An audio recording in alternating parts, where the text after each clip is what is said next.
for me, one of the best things about Shazam is, he's a kid who is given superpowers, and the question became, what must it feel like to be 14 and you can fly?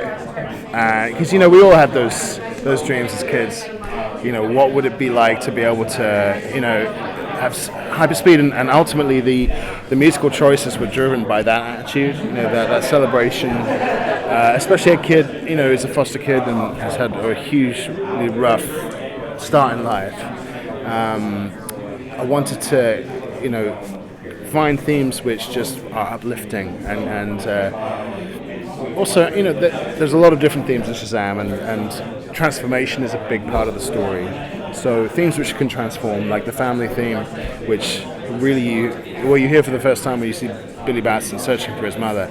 That same tune becomes the Shazam family theme, when the transformation, where they all turn into superheroes. And that's the great thing about music. Sometimes, what you think is one thing can quite easily morph into something else.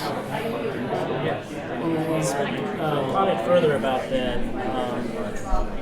Just as you said, kind of honing in on that age of the character.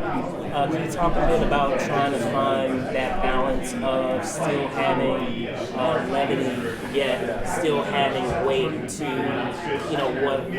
what happens in the film for that character? I think I just put myself in the shoes of my younger self, like when I was a kid, hearing Star Wars for the first time, or E.T., or Close Encounters. Like I still remember the awe I felt, and still feel today, with those movies and those scores, which are just so larger than life. And I think that if you bring that attitude of wonder, I guess, when you're actually writing, and try and sound like that kid who just discovered John Williams or Jerry Goldsmith, but is lucky enough to have the opportunity to write for a 100-piece orchestra for an amazing movie like Shazam, that in a way, I tried to maintain that attitude inside myself, and then whatever came out. Yeah.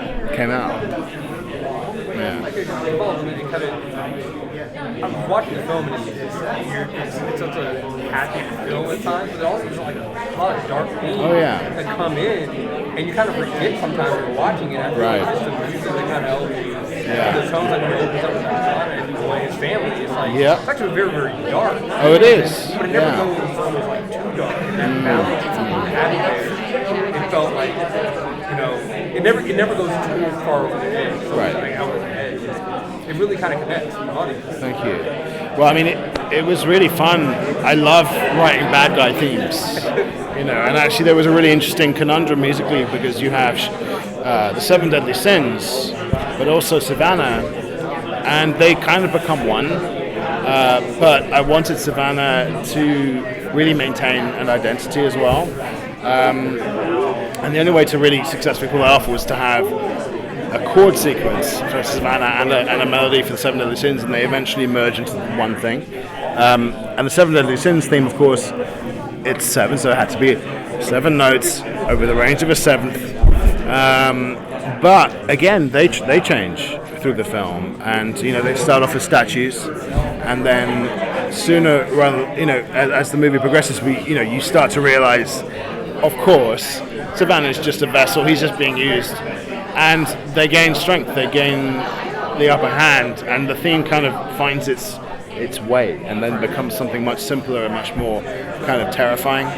So, interestingly, I think there was probably more of that kind of music than there was like big superhero music in this particular movie.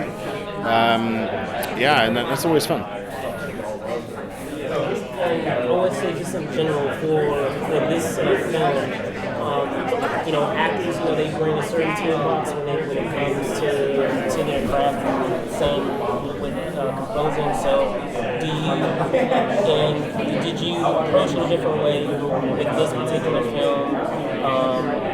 Knowing what genre it relied on, or were you using essentially the same tool that you would use with any project? That makes sense. Well, I mean, each movie you always start with a blank page, and although there are certain decisions that you're going to make early on, like is this an orchestral score?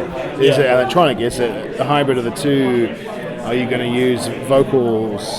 Is there going to be like an instrument which leads? And all those sort of decisions need to be quite instinctive, once you read the script, but also, really see how an actor is delivering a character or how an editor is pacing the movie. And ultimately you just got to make decisions which feel like they come from the very fabric of the director's own intent and vision for the film. And, I mean, sometimes you get to actually pay homage to your heroes, which is what I was able to do with Shazam, where, whilst it's impossible to, write a John Williams-esque score, because there's only one John Williams, I tried to bring my own emotional response to his music and turn that into my own sort of interpretation of that, I guess. And